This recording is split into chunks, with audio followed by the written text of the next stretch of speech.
Évangile de Jésus-Christ selon saint Jean, chapitre 6, versets 24 à 35.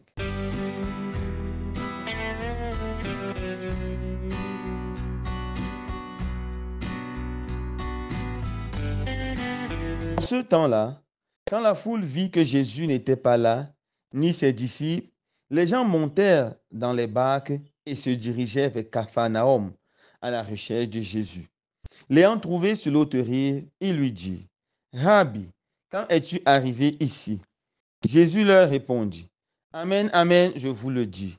Vous me cherchez non parce que vous avez vu des signes, mais parce que vous avez mangé ces pains et que vous avez été rassasiés. Travaillez non pas pour la nourriture qui se perd, mais pour la nourriture qui demeure jusque dans la vie éternelle, celle que vous donnera le Fils de l'homme, lui que Dieu le Père a marqué de son sceau. » Il lui dit alors, « Que devons-nous faire pour travailler aux œuvres de Dieu ?» Jésus leur répondit, « L'œuvre de Dieu, c'est que vous croyez en celui qu'il a envoyé. » Il dit alors, « Quel signe vas-tu accomplir pour que nous puissions le voir et te croire? Quelle œuvre vas-tu faire? Au désert, nos pères ont mangé la manne, comme dit l'Écriture. Il leur a donné à manger le pain venu du ciel. » Jésus leur répondit, « Amen, amen, je vous le dis. Ce n'est pas Moïse qui vous a donné le pain venu du ciel. C'est mon Père qui vous donne le vrai pain venu du ciel. Car le pain de Dieu, c'est celui qui descend du ciel et qui donne la vie au monde. » Il lui dit alors, « Seigneur, donne-nous toujours de ce pain-là. » Jésus leur répondit, « Moi, je suis le pain de la vie. Celui qui vient à moi n'aura jamais faim. Celui qui croit en moi n'aura jamais soif. » Acclamons la parole de Dieu. Louange à toi, Seigneur Jésus.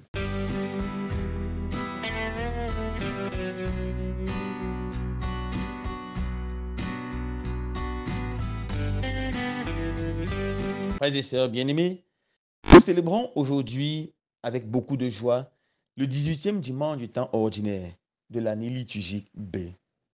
Dans l'évangile de ce jour, qui se situe à la suite d'hier, il nous invite à réfléchir sur le pain ou sur la nourriture qui demeure éternellement. Dimanche dernier, nous avons vu Jésus multiplier 5 pains et 2 poissons et nourrir une grande foule, une foule immense de 5000 hommes, sans compter les femmes et les enfants. Après avoir nourri la foule était dans la joie. Mais Jésus est allé au niveau de Capharnaüm. La foule s'est rendu compte que Jésus était parti, a suivi Jésus jusqu'à Capharnaüm. Et là, ils ont interpellé Jésus. « Nous te cherchons depuis. » Ils voulaient ramener Jésus chez eux et faire de Jésus leur roi. Alors Jésus leur dit, « Vous me cherchez, non pas parce que vous avez vu un signe qui a parlé à votre conscience et qui vous a interpellé à la fois, mais parce que vous avez mangé à votre faim, parce que vous avez eu un repas gratuit, parce que vous êtes senti un peu à l'aise. C'est pour ça que vous me cherchez. Vous ne me cherchez pas parce que vous recherchez un pain véritable, parce que vous cherchez la vie éternelle. » Et ils disent à Jésus, « Mais comment cela? En quoi consiste alors travailler pour la nourriture éternelle? » Et Jésus dit, « Cela consiste en croire en moi, le Fils de Dieu, et à croire à mon Père. » De cet échange entre Jésus et la foule, nous pouvons tirer une leçon importante. Nous devons apprendre à ne pas seulement travailler pour la nourriture qui sera détruite, mais pour la nourriture éternelle. Nous voulons développer non seulement la faim physique, mais aussi et surtout la faim spirituelle.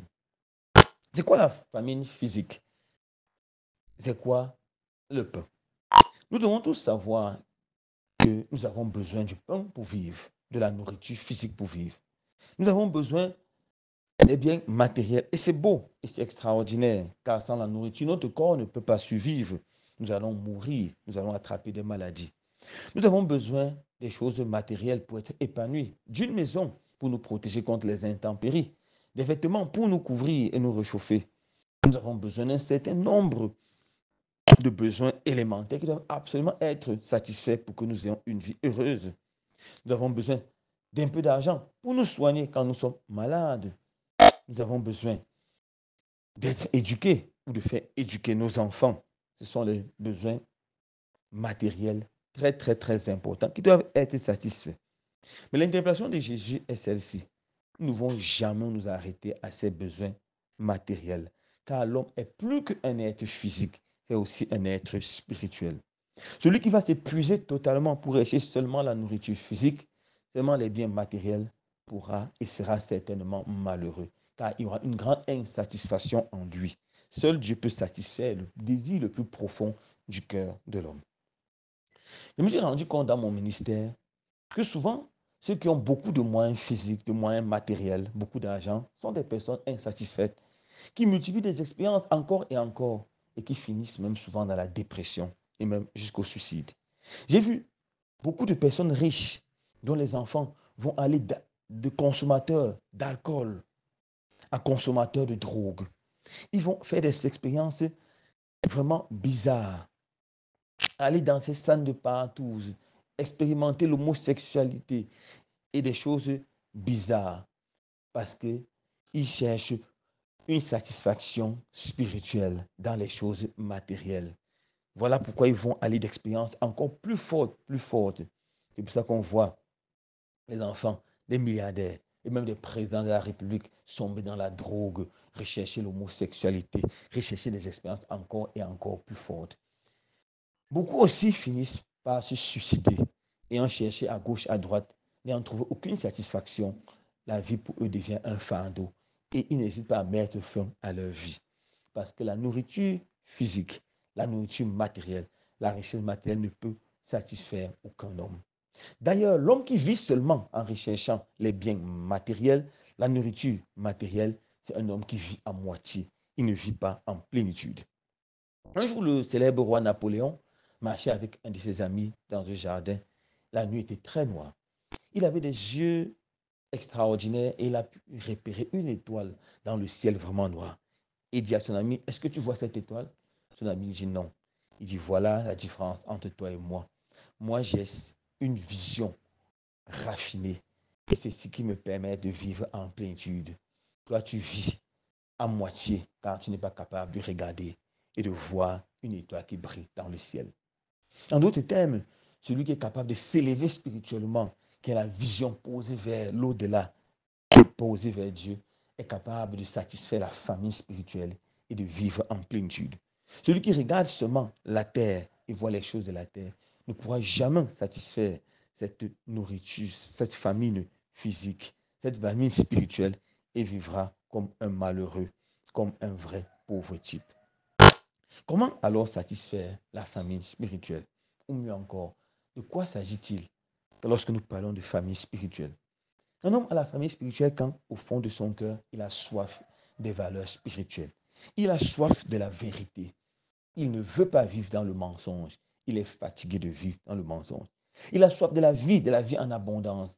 Il ne veut plus vivre une vie misérable qui recherche seulement l'argent, le plaisir. Il veut mener une vie qui l'élève vers le Seigneur. Il a soif de l'amour, mais pas de l'amour charnel simplement, pas du simple amour d'amitié, mais de l'amour agapé qui ne connaît que donner, qui ne connaît que chercher le bien de l'autre. Quand il a soif de la justice, de la paix, voilà la soif spirituelle. Et cette soif spirituelle et cette famille spirituelle ne peut être satisfaite que par Jésus et Jésus seul. Jésus seul a le pouvoir de satisfaire notre famine spirituelle. Jésus seul a le pouvoir de nous donner, de nous élever. Dans l'évangile de ce jour, Jésus dit encore quelque chose de très important. Il dit ceci. Travaillez, non pas pour la nourriture qui se perd, mais pour la nourriture qui demeure jusque dans la vie éternelle, celle que vous donnera le Fils de l'homme, lui que Dieu le Père a marqué de son sceau. Marqué de son sceau. C'est quoi le sceau? Le sceau, dans le monde ancien, était un objet qui servait à signer les documents ou à tester leur authenticité. Le sceau de Dieu le Père, c'est Jésus. Jésus, c'est l'amen de Dieu. Dans la mythologie juive, on raconte que le sceau même de Dieu, c'est le mot Amen. Le mot Amet, qui signifie la vérité. Ce mot Amet est composé de 3 lettres. Premièrement, Aleph, qui est la première lettre de l'alphabet hébreu. Deuxièmement, le mot Min, la lettre Min, qui est la lettre qui est exactement au milieu des lettres de l'alphabet hébreu. Et la dernière syllabe, c'est To, qui est la dernière lettre de l'alphabet hébreu. Alors, le mot Amet, vérité, c'est Jésus lui-même, qui doit être au début, au milieu et à la fin de toute expérience humaine. Jésus doit accomplir toute expérience humaine pour l'élever et pour qu'elle devienne expérience spirituelle. Jésus seul peut satisfaire toute vraie famine humaine et conduire l'être humain à la joie, au bonheur, à la paix. Mon frère, ma soeur, si tu veux être rassasié, non seulement physiquement, spirituellement, ouvre ton cœur et accueille Jésus comme ton Seigneur et ton Sauveur personnel. Si tu veux avoir la joie qui dure, pas la joie de quelques minutes qu'on a après avoir bu une bière ou après avoir mangé un bon repas, mais si tu veux une joie éternellement, ouvre ton cœur et accueille Jésus. Si tu veux vivre dans la justice et propager la paix autour de toi, ouvre ton cœur et accueille Jésus. Travaille à chercher Jésus. Travaille à chercher Jésus dans la prière, dans la méditation de sa parole, dans l'amour des sacrements. Alors, tu vivras en plénitude. Pas seulement comme un être d'en bas, mais aussi comme un être d'en haut. Quelqu'un qui recherche non seulement à satisfaire les besoins physiques, mais aussi et surtout les besoins spirituels. Quand ce dimanche, le Seigneur donne la grâce de nous élever spirituellement pour pouvoir nous mettre radicalement sur le chemin de la recherche, de la satisfaction des besoins non seulement matériels, mais aussi et surtout de la satisfaction de nos besoins spirituels. Loué soit Jésus-Christ.